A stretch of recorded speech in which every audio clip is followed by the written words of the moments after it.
Welcome everybody, my name is Marcus Stone, and in this video you will learn how you can easily add a map in Trello. So let's start. First, what you want to do is be in a menu, and when you click on the menu you want to click on power-ups, and when you click on the power-ups, right here, map, you will find it here, and let's just click on it.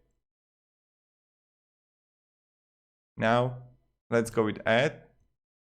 Okay, and when we have it, what we want to do is just click whatever, and you see it here, power-ups, and search Google Maps. Let's write here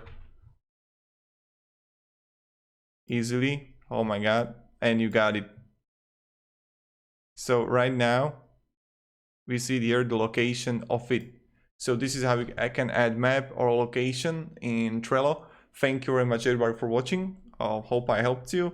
Have a great day and see ya. Goodbye.